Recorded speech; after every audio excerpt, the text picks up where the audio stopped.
Hello, my wonderful viewers, and welcome to another episode of Betty Adams Overanalyzes.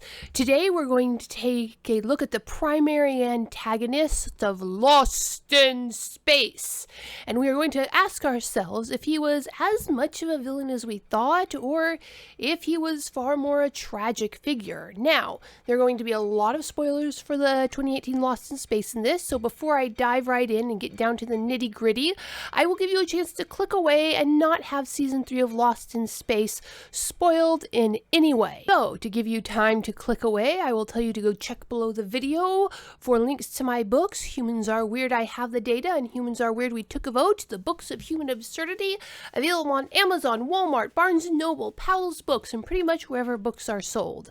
So, spoilers are coming, you have been warned. Now, before we get started, I want you to form an image in your head. SAR. That on the swamp planet, alone there in the clearing with Will.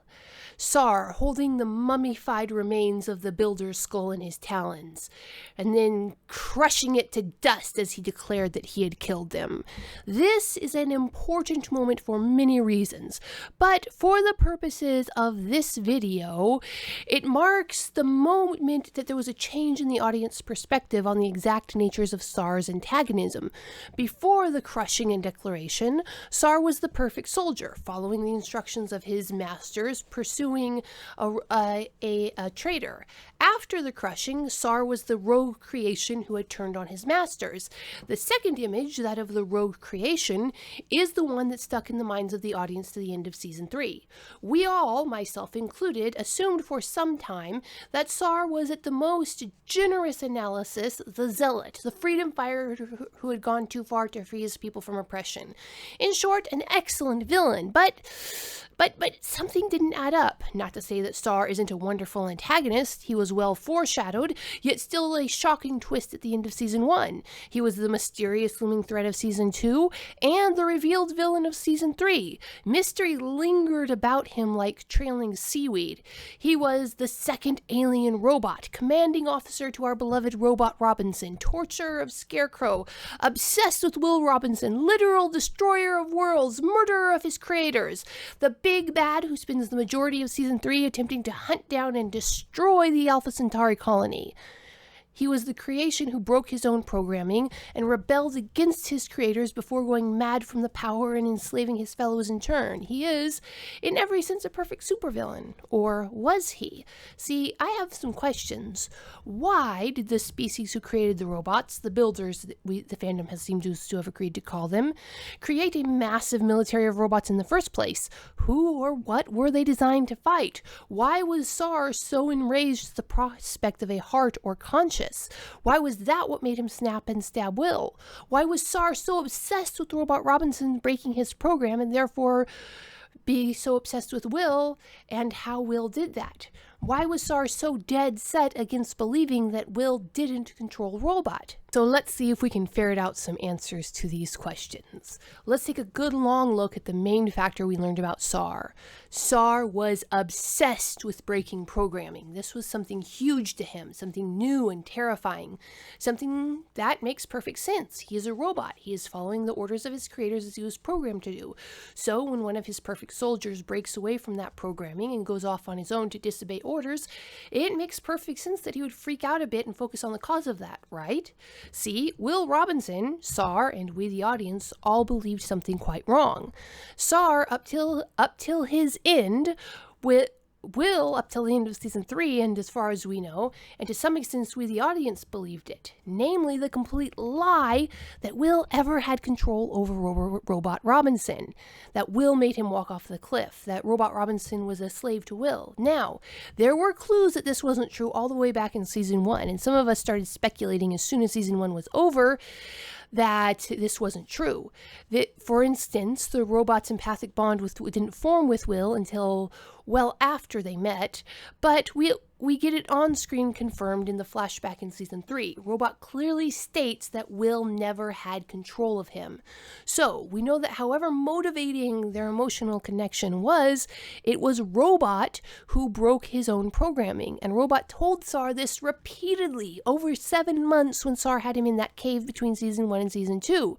But SAR didn't believe that Robot had broken his own programming. SAR refused to believe that.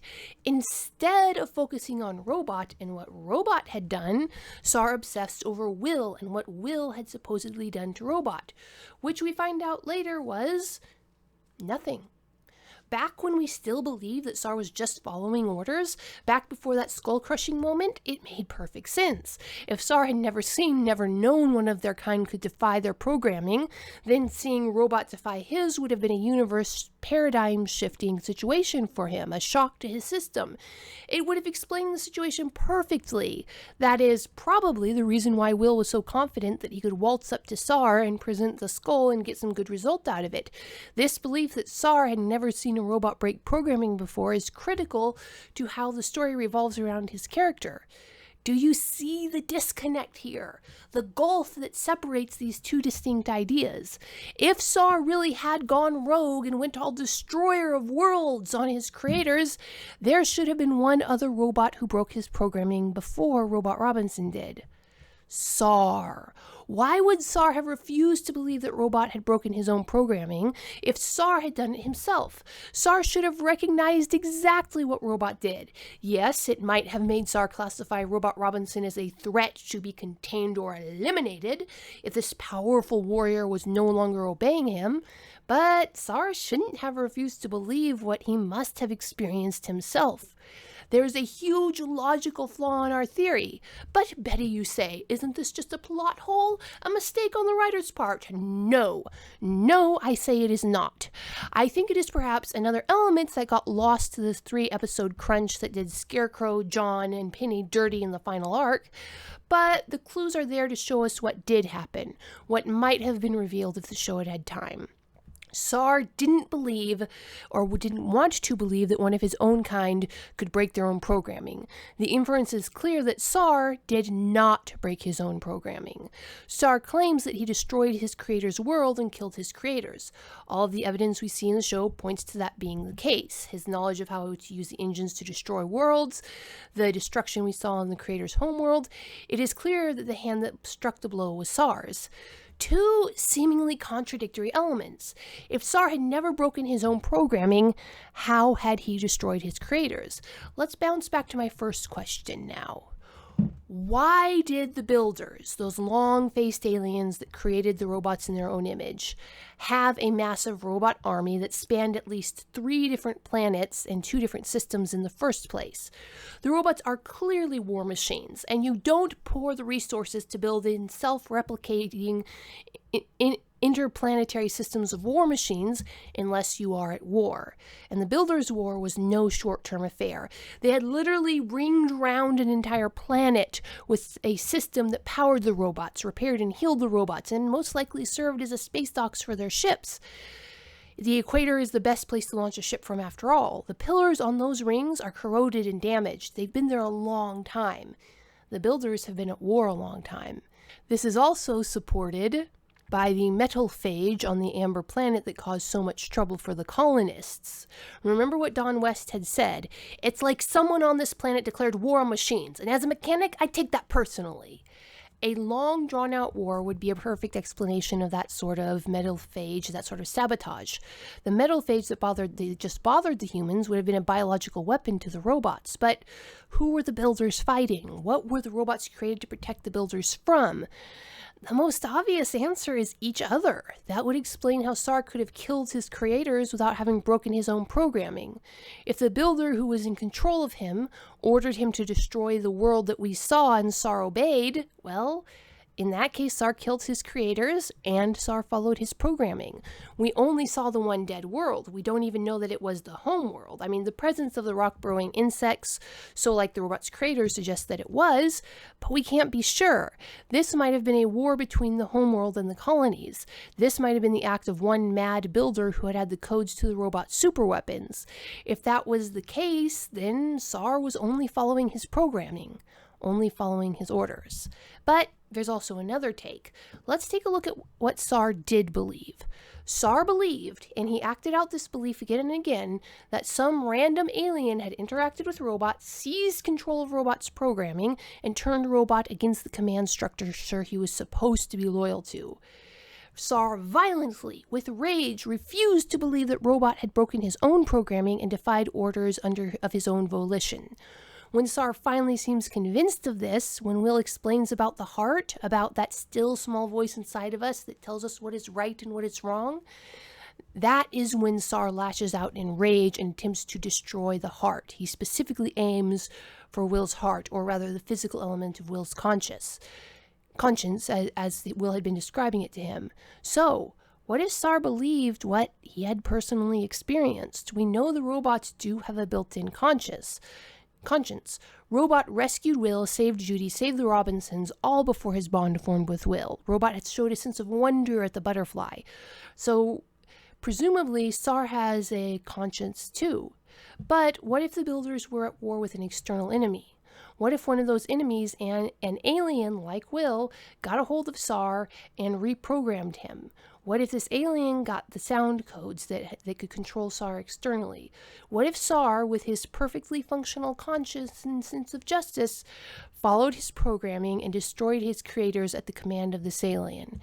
In either case, SAR, with the same kind of conscience as Robot, would have been tormented. He had killed the ones he was created to, designed to protect, against his will, in defiance of his conscience, and he had to go on living with that. Now, we're not certain of this, but it seems that the rest of the robots were unaware of their creators' deaths, so SAR had to deal with that burden alone.